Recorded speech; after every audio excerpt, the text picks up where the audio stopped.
L'histoire de la langue française est un voyage fascinant, depuis ses racines latines jusqu'à sa forme moderne et son rayonnement mondial.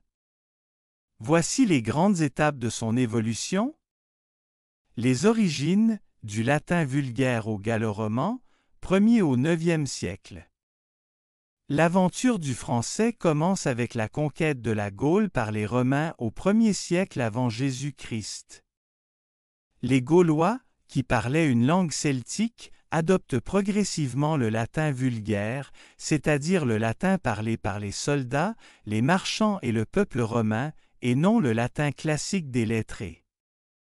Le gaulois, majoritairement oral, s'efface peu à peu, mais laisse tout de même une centaine de mots dans le lexique français, souvent liés au terroir, exemple char, bruyère, chêne.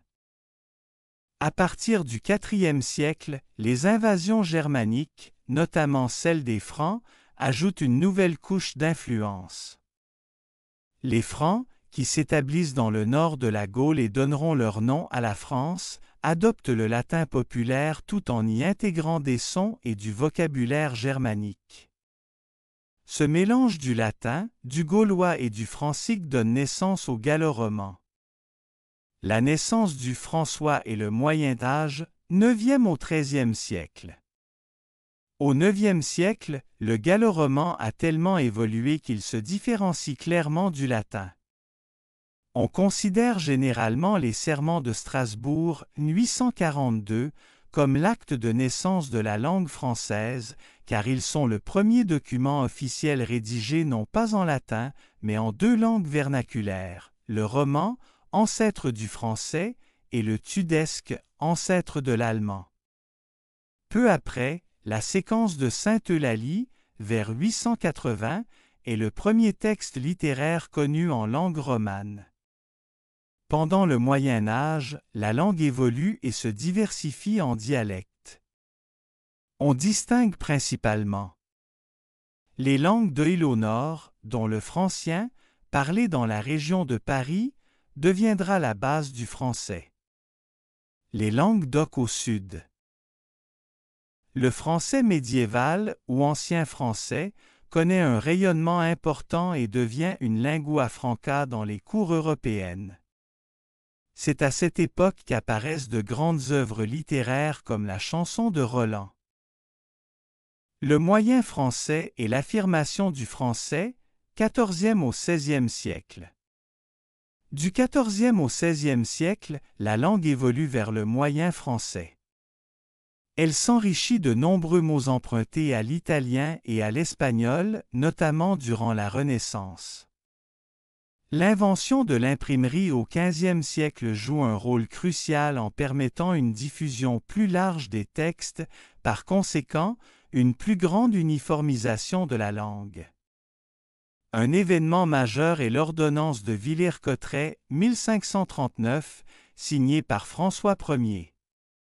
Ce texte impose l'usage du français dans tous les actes administratifs et juridiques du royaume, remplaçant ainsi le latin. C'est une étape décisive pour l'officialisation et l'unification de la langue. Le français classique et son rayonnement, 17e au 18e siècle. Au XVIIe siècle, le français se stabilise et s'affine. C'est l'époque de la création de l'Académie française en 1635, dont le rôle est de normaliser, de perfectionner et de purifier la langue. Le premier dictionnaire de l'Académie française paraît en 1694. C'est l'âge d'or des grands écrivains comme Molière, Racine et La Fontaine, qui contribuent à fixer les règles grammaticales et stylistiques. Au XVIIIe siècle, le français classique devient la langue véhiculaire de l'Europe, la langue de la diplomatie et des élites cultivées. Le français moderne et contemporain, 19e siècle à nos jours. Le 19e siècle voit l'émergence du français moderne, dont la structure grammaticale est proche de celle que nous connaissons. L'école républicaine de Jules Ferry, à partir de 1880, joue un rôle fondamental dans l'uniformisation de la langue sur l'ensemble du territoire français, au détriment des patois et langues régionales. Les médias, journaux, radios, télévision contribuent également à cette homogénéisation.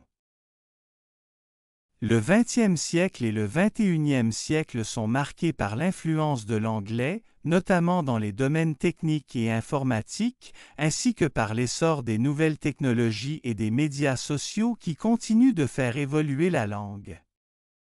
Le français, aujourd'hui, est une langue mondiale, parlée en France, mais aussi dans de nombreux pays d'Afrique, en Belgique, en Suisse, au Canada, Québec, au Luxembourg et dans bien d'autres régions du monde, grâce à l'héritage de la colonisation et à l'action de la francophonie. L'histoire de la langue française est un reflet de l'histoire de la France elle-même, de ses conquêtes, de ses mélanges culturels et de sa volonté d'unification.